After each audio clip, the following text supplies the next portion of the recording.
आचार्य जी प्रणाम। मैंने आपका कोर्स किया मेडिटेशन 24/7। उसके बाद काफ़ी फ़र्क पड़ा ज़िंदगी में। मैं खुद को देखने लगा। मैं देखने लगा कि जो मैं बात कह रहा हूँ वो अहंकार के वश कह रहा हूँ या उसके पीछे मेरी कोई डिज़ायर है। पर मैं अपने बारे में सोचता हूँ कि मेरे में इतनी बुद्धि नहीं है कि मैं सांख्य को समझ सकूँ। मेरे में प्रेम भी नहीं है, मेरे में श्रद्धा भी नहीं है। और अब मैं जब ये सब देखने लगा हूँ तो मुझे ये विश्वास नहीं होता कि मेरा मन ही तो मुझे पागल नहीं बना रहा। ये प्रश्न, मुझे इसका उत्तर नहीं मिल रहा। देखो, कोई तुम्हें बेवकूफ़ बनाता है तो उसमें बुराई यही है ना कि वो तुम्हारा कुछ नुकसान कर जाता है। बेवकूफ़ बनने में अपने आप में कुछ बुराई ना होती अगर बेवकूफ़ बनने से तुम्हारा नुकसान ना होता। ठीक? तो नुकसान तुम्हारा किस चीज़ में है और फ़ायदा किस चीज़ में है, ये पता रख लो। और अगर ये पता है तो समझ जाओगे कोई बेवकूफ़ बना रहा है कि नहीं बना रहा। क्या हो जाए भीतर तो उसको नाम दे देना है नुकसान, और क्या हो जाए भीतर तो उसको नाम देना है फायदा, लाभ। ये साफ साफ पता होना चाहिए। फिर जो कोई तुम्हें भीतर नुकसान करा रहा होगा उसको तुम कह सकते हो इसने बेवकूफ बनाया। अब बात सीधी बैठ रही ना। लेकिन तुम ये साफ कह सको कि फलाने ने मुझे बेवकूफ बनाया या मैंने अपने आप को बेवकूफ बनाया, कुछ भी ये तुम कह सको, इसके लिए पहले तुम्हें जरूरी तो है ना कि बेवकूफ बनने के लक्षण क्या होते हैं, बेवकूफ बनने की परिभाषा क्या होती है, ये साफ पता हो। हाँ, तो बेवकूफ तुम तब बने, माने नुकसान तुम्हारा तब हुआ, नुकसान तुम्हारा तब हुआ जब अशांत हो गए, जब जमीनी सच्चाई से दूर होकर के कल्पनाओं में, हवाइयों में, मान्यताओं में जीने लग गए। जब जो चीज़ जैसी है उसकी जगह उसको डर के मारे, भ्रम के मारे दूसरा नाम देने लग गए। जब जानते हुए भी कि सही क्या है, किसी लालच के कारण या किसी और वजह से गलत रास्ते पर चलने लग गए। ये लक्षण होते हैं नुकसान के।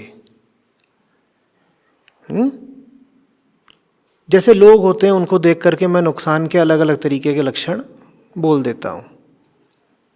कभी मैंने किसी को भी बोला हुआ है कि जब तुम भीतर से बहुत छोटा अनुभव करने लग जाओ तो समझाना नुकसान हो गया।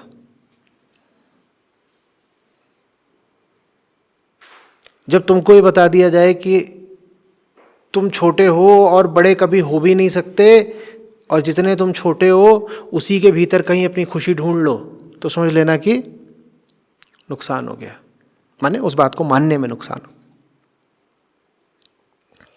ये समझ में आ रही बात? हमको चूंकि पता नहीं है कि हम कौन हैं, इसीलिए हमको ये नहीं पता कि हमारी भलाई किस चीज में है। ये गणित सीधा समझिए। मुझे अगर ना पता हो कि मैं कौन हूं, और मैं कौन हूं का मतलब वीडियो नहीं देखते, मैं कौन हूं का मतलब आत्मा नहीं होता, मैं कौन हूं का मतलब मेरी जिंदगी कैसी है, मेरा यथार्थ क्या है, मुझे चोट कहाँ लग रही है, मेरे सपने क्या हैं, मेरी उम्मीदें क्या हैं, मेरे रिश्ते क्या हैं, मेरा दर्द कहाँ पर है। अब लगी है मेरे बाएं पांव में चोट और मैं जानते ही नहीं मैं कौन हूं। मैं सोच रहा हूं मैं उड़न तश्तरी हूं, उसके तो पांव ही नहीं होते, पांव से थोड़ी चलती हो, कैसे चलती है। मैंने अपनी जिंदगी के यथार्थ को कभी देखा ही नहीं, मैं अपने बारे में कहानियों में जी रहा हूं, अपनी नजर में उड़न तश्तरी हूं।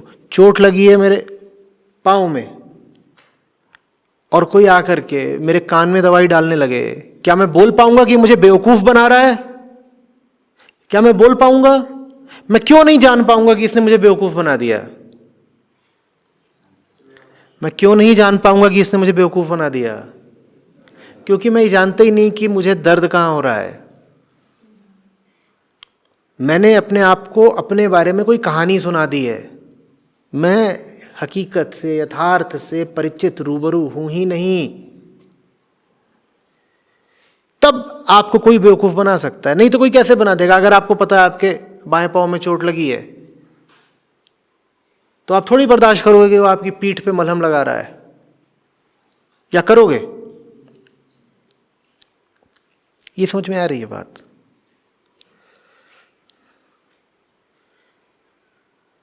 जो आप नहीं हैं, आपको वो बना देना ही कहलाता है आपको बेवकूफ़ बनाना। बिल्कुल इसको एक मैथमेटिकल थ्योरम की तरह पकड़ लो। आप जो नहीं हो, कोई आपको बिल्कुल आश्वस्त कर दे, कन्विंस कर दे कि आप वही हो, ये कहलाता है बेवकूफ़ बनाना। इसीलिए सबसे ज़्यादा जो बेवकूफ़ बनाता है उसी का नाम माया है। माया महाठगनी हम जानी, वो बेवकूफ़ बनाती रहती, ठगती रहती है। हम सबको कुछ ऐसी बातों का भरोसा है जो है ही नहीं, इसलिए हम बेवकूफ़ बन रहे हैं। और जिन जिन स्रोतों से आपके दिमाग में और ज़िंदगी में ऐसी चीज़ें लाई जा रही हैं जिनकी कोई वास्तविकता नहीं, वहीं आपको बेवकूफ़ बनाया जा रहा है। ये समझ में आ रही है बात? और नहीं है कुछ बेवकूफ़ बनाने की परिभाषा। कोई आपके 10 रुपए ले गया, ये क्या बेवकूफ़ बन गए आप? कोई आपके 10,000 भी ले गया, इसमें क्या बेवकूफ़ बन गए? ये छोटी चीज़ें हैं। आप बेवकूफ़ तब बनते हो जब मैं उड़न तश्तरी हूँ, या मैं कमज़ोर हूँ, मजबूर हूँ, असहाय हूँ, या मैं बहुत ताकतवर हूँ। ये दोनों ही बातें आपकी ज़िंदगी के यथार्थ से बिल्कुल मेल नहीं खाती हैं। अगर आप इतने ही बेवकूफ़ होते तो आपने अपनी ज़िंदगी के बारे में जो जो बातें बताई, क्या आप बता पाते? नहीं बता पाते। और अगर आप प्रचंड होशियार होते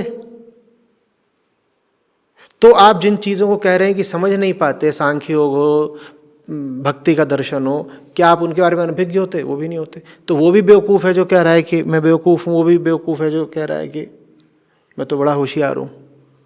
हमारी हकीकत क्या है? वो चीज़ ज़रा सूक्ष्म है, ज़रा पेचीदा है, ज़रा नुएंस्ड है। वो समझनी ज़रूरी है कि हम कौन हैं, किस जगह पर हैं, कितने पानी में हैं, हमारी वास्तविक स्थिति क्या है।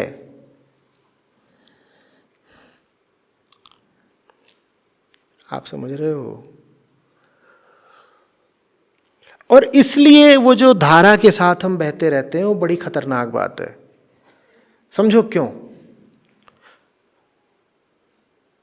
आपको कोई आकर के यकीन दिला दे आप मछली हो, आप वैसे नहीं मानते, पर अगर आप धारा के साथ बह रहे हो तो आपको मानना आसान हो जाता है।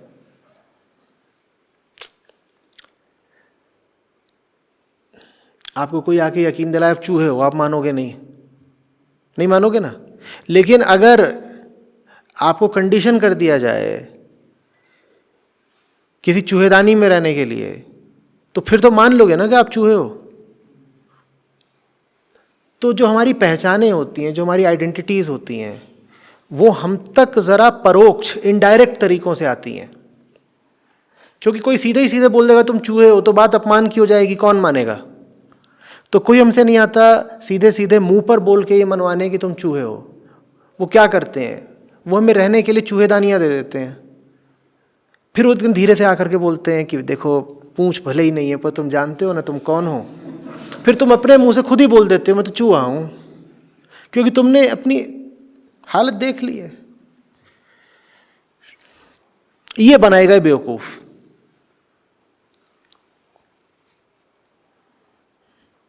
चूहेदानियाँ समझ रहे हो ना? शेर को भी तुम उसके भीतर रख दोगे और फिर 2 साल बाद उससे पूछोगे नाम बता अपना, तो क्या बोलेगा? चूहा। इसलिए बार बार बोलता हूँ कि जहाँ अटक गए हो, जहाँ रुक गए हो, जो कर रहे हो, जो खा रहे हो, जो पी रहे हो, क्या वो वाकई ज़रूरी है? क्योंकि जब तक वो सब कुछ कर रहे हो तब तक अपनी पहचान कैसे बदल दोगे? या ऐसे कहोगे कि देखो मैं रहता तो चूहेदानी में हूँ लेकिन हूँ हाथी, कैसे कह पाओगे? बोलो। आध्यात्मिक लोग बस ये करिश्मा कर सकते हैं, एक जबरदस्त। उसकी ज़िंदगी में 100 तरह के बंधन होंगे। अब मैं उससे पूछूंगा तुम्हें पता है ना तुम कौन हो? और हाँ, मैं मुक्त हूँ।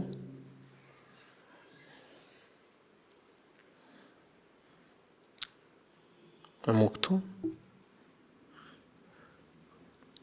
सड़ा हुआ दिमाग होगा, वैसे ही चेहरा, और पूछो क्या दशा तुम्हारी? सच्चिदानंद घन।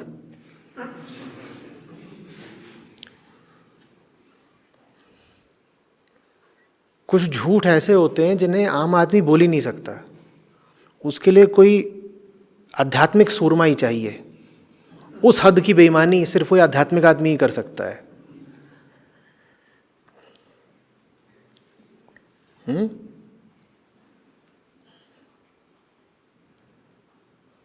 समोसा खा रहे हैं, पीठ खुजा रहे हैं, पूछो तुम कौन हो? कहेंगे शरीर थोड़े ही हूं।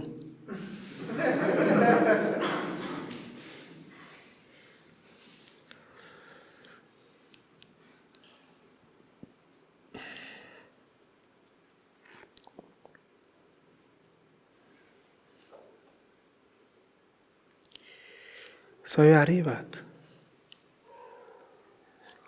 कुछ समझ में आया कि नहीं आया? कुछ पढ़ रहे हो, सांख्य योग पढ़ रहे हो, गीता पढ़ रहे हो, कोई दर्शन पढ़ रहे हो, उसकी भी क्या पहचान है? ये बात साफ पता होनी चाहिए कि हम समझे कि नहीं समझे। कैसे जाने कि समझे कि नहीं समझे? कैसे जाने? हाँ, पर वो तो चलो आगे होगा कि जीवन में उतरा, वो बात ईमानदारी की है। जो पढ़ रहे हो उससे कोई पुरानी मान्यता ध्वस्त हुई या नहीं हुई? बस यही तरीका है जांचने का कि समझे कि नहीं समझे। इसको भी बिल्कुल गांठ बांध लीजिए। जो भी ज्ञान सामने आया है अभी अभी, उसने किसी पुराने ज्ञान को काट दिया, फाड़ दिया, रवाना कर दिया या नहीं? और जो कुछ अभी जाना वो बस पुराने के ऊपर एक तह और बन करके बैठ गया, तो समझ लो कुछ नहीं समझा। क्योंकि ज्ञान का तो काम ही होता है, ज्ञान की तो निशानी ही होती है कि वो अज्ञान को, अंधेरे को हटाता है। अगर उसने कुछ हटाया ही नहीं तो ये कौन सा ज्ञान था? अगर ज्ञान ने कुछ हटाया ही नहीं तो कौन सा ज्ञान है वो? बस यही पूछो, कितना हटा? अभी अभी जो जाना उससे पुराना हटा कितना? कुछ नहीं हटा तो कुछ नहीं जाना। और अगर वाकई हटा है तो फिर उसकी निशानी वो होती है जो आपने बोला, वो चीज़ जिंदगी में दिखने लगती है। कुछ चीज़ों को समय देना कम कर दोगे, कुछ चीज़ों को महत्व देना ज़्यादा कर दोगे, वो फिर जीवन में आ जाता है।